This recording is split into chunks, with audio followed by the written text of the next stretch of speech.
back in 2019, I got into rock climbing, so I bought a membership at a local gym and started going once a week. But there was this one night where I showed up and this guy was coming out as I was walking in, and I recognized him because we used to go to high school together. And so I'm like, I'm just gonna call him Brian. His name's not Brian, but I was like, yo, what's up, Brian? I haven't seen you in ages, man. And we start talking, and he tells me about how he has this dream of becoming a comedian. So he's going to go to New York City, and he's like, yeah, I'm going to crash with some friends and do the stand-up circuit. I'm like, that's great, man. I hope it really works out for you. And he's like, yeah, but you know what? I can't really use this gift card that my grandparents gave me for Christmas, and I tried to get a refund for it at the desk, but they won't give it to me. So do you maybe want to buy it from me? I'm like, sorry, man. I only have like $40. I can't buy the whole thing. And he's like, well, I can't use it anyways, so I'll just take the $40. And I'm like, are you sure? And he's like, yep. So we trade that, and I'm like, you know what? I'm working as a web designer right now, just doing some freelancing and making some like decent money on it, and it's pretty easy. So yeah, you can just use like Squarespace and build websites for small businesses. So if you need something to do in New York City, just like hit me up and I'll give you some pointers.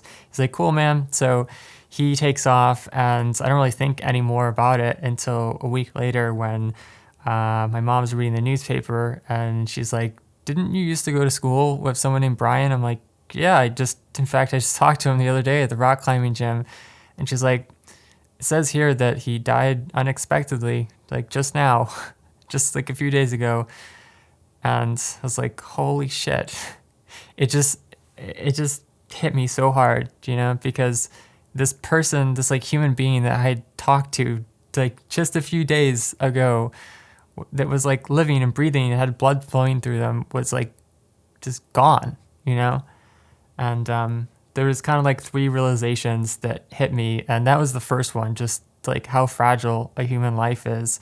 And it was just strange because like my grandfather died in my house, and it was different though, because he was like going through chemo and he was in his 80s, maybe 90s. So it was just like expected, but this was just completely unexpected. It was like seeing someone at a grocery store and then they're just like gone, So that was the first thing. And then I just started like working on some coding stuff that I had been working on, because I don't know, I couldn't like process it. And the second thing that hit me was I was listening to this like ambient playlist, and this song by Aphex Twin came up called Rhubarb, and I just talked about it in my last video, and that's actually what reminded me of making this video. But it just has these like synth chords. It's very sad, very nostalgic. And I realized there was no New York City. Almost certainly when you see an obituary and it says died unexpectedly, it means that the person overdosed or they committed suicide somehow.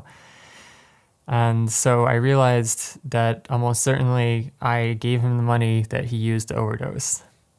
And it was crushing. And I guess I had never been in that situation before, and I didn't recognize the signs, but looking back, thinking about how his car looked, like, I don't know if he had any place to live, but it looked like he had a bunch of shit packed in, and I just assumed it's because he was going to New York City, but I don't know, maybe he was in a really desperate situation.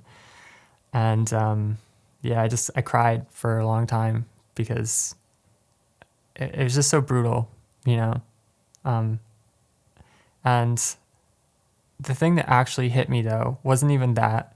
It was like the realization that if I had known, like, what would I have said to him? Obviously, I might not have given him the money, or maybe I could have gotten in touch with his friends or family or something so that they could stage an intervention. But, like, I don't know. He was a complete stranger to me. Not a complete stranger, but, we were on good terms, but we weren't, like, friends or anything. And I think it made me think about my own life at that point. And I was freelancing, and I thought that I kind of had it good, because I was working from home. I was doing something like semi-creative and everything. But then I realized, like, am I happy? Am I doing something that fulfills me? And thirdly, like, I thought about just sort of dying and being finished with my life. And like, was I even doing anything that was fulfilling to me? And I wasn't. And like, I thought, if I ever get into a situation like this again, where I sense that someone is like in a hopeless, desperate situation, like, what am I going to tell them? Become a freelancer? Like, I didn't even like what I was doing, And I think in 2019, that was the last year that I freelanced because I realized I had to do something better, something more impactful for the world that I actually enjoyed, that would help a greater number of people. And so I quit my freelance business and I did my 365 comics challenge where I drew every day. And I published my first book, and then I started a YouTube channel.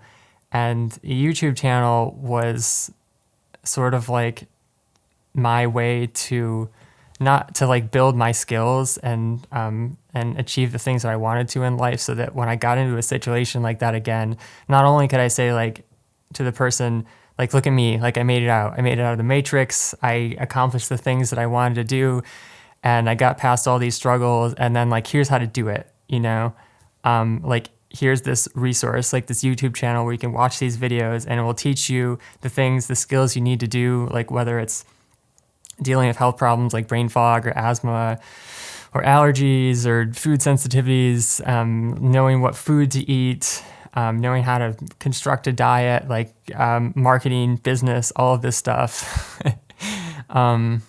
Yeah, I just wanted to be able to give that to someone so that I never got into this situation again where I didn't know what to say, even if I knew that I should say something.